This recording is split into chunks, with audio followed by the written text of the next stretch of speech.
Guys, nakakilabot po ito. Hindi ako nakatapos mag-harvest. Si kaibigan pumunta po ngayon dito. Alas 6:30 po ng umaga. Kaya tandaan po ninyo itong emergency ipinapaabot ng ating kaibigan. Sa lahat po ng taga Mindanao, mag-ingat po kayo. 3 beses po ang nakita ng ating kaibigan ngayong umaga na gumalaw ang lupa. Ibig sabihin nito, may lindol. Mag-ingat po tayo ngayong araw na to.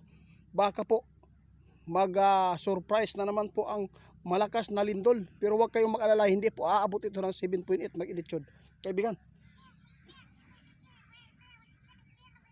hindi pa ako nakatapos mag-harvest. Tingnan po nyo mga idolo, dami po talagang bunga. Pero kaibigan, bakit po nyo sabi na maghanda po ang mga tao mamayang hapon? Ano po ba ang ibig sabihin nito? Naku, ito yung problema guys. No, nagbabala si kaibigan ngayon, maghanda po daw mamayang hapon, no? Mag-ingat po tayo dahil sa umagang ito, nag-harvest tayo dito, hinabol tayo ng ating kaibigan dahil sa impormasyon. 3 beses po ngayon ang paggalaw sa ilalim ng lupa. Sobrang lakas din po ang paggalaw at sunod-sunod po, no? Second stop din po ang pagitan po. Katulad din po ito sa dati, pero mas delikado po yung dati kasi 4 na beses yun. Patay na. Guys, tandaan po ninyo itong impormasyon na nakalap ng ating kaibigan, mayroon pong sign na naman. Nakita si kaibigan sa ilalim ng lupa. 3 beses po ang paggalaw. Ibig sabihin nito, mag-ingat po ang Mindanao ngayon dahil nakikita ng ating kaibigan na grabe po ang clear talaga ang impormasyon na to. Posibleng mayroon pong lindol mamayang hapon o mamayang gabi, no? Mag-ingat po kayo mga idol. Alas 6:40 na ng umaga.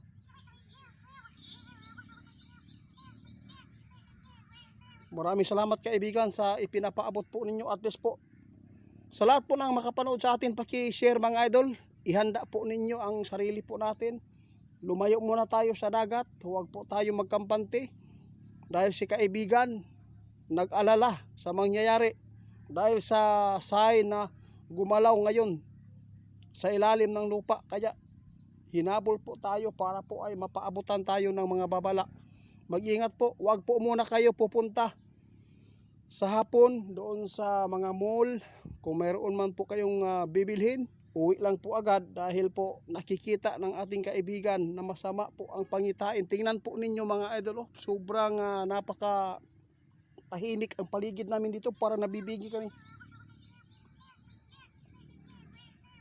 Grabe Nag-alala si kaibigan mga idol.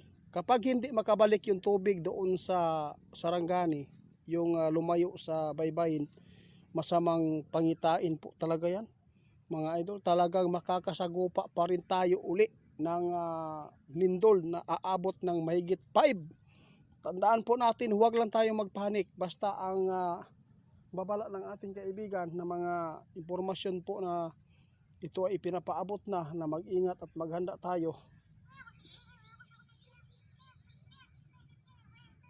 Sige, salamat kaibigan. Guys, tandaan po ninyo hinabol tayo ng ating kaibigan. Nag-alala po ang ating kaibigan dahil hindi pa nakabangon ang Sarangani.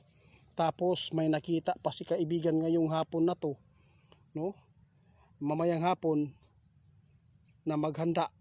Kasi po sinabi ng ating kaibigan, nakita nila ang paggalaw po sa ilalim ng lupa.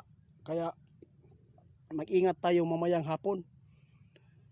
Sa umagang ito, nagha-harvest tayo mga idol, hindi pa natapos. Kakaumpisa pa lang natin, hinabol tayo ng mga babala na nakikita ng ating kaibigan. Kaya mas pina-priority natin po ang paghahanda ngayon. Na sana po ay hindi po tayo magkamali na pumunta sa mga matataas na mga building. Dahil kapag nagkaroon po ng pagyanig, kasi tatruma na po, panik na talaga mga tao ngayon. Talagang nag-aalala si kaibigan kung hindi na bumalik ang tubig doon sa, kung talagang hindi talaga bumalik, talagang masama po talaga ang nakikita. Parang hindi ako makapagsalita ng maayos mga ito, naluluding po ang isip ko sa kakaproblema sa mundo o sa Pilipinas. Marami pang kaguluhan ang nangyayari dito sa mundo natin, tapos ito pa ang sakuna.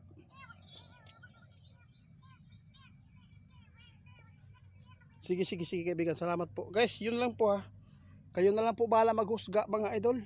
Pasayloan na lang ko mga idol kung nagbigay na naman po si kaibigan ng babala na mayroon pong lindol daw mamayang hapon.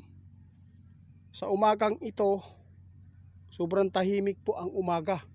Grabe po ang nakikita po namin ngayon mga idol na mga sakuna. Sinabi po ng ating kaibigan, tandaan po natin, hindi maganda na magkampante mga idol. Maraming salamat sa mga suporta ninyo mga idol. Mag-ingat po tayo mamayang hapon. Sa ngayon mag alas 7 na ng umaga, hindi po nagpapakita ang araw dahil tag-ulan po ngayon dito sa amin. Pasensya na mga idol ha. Grabe.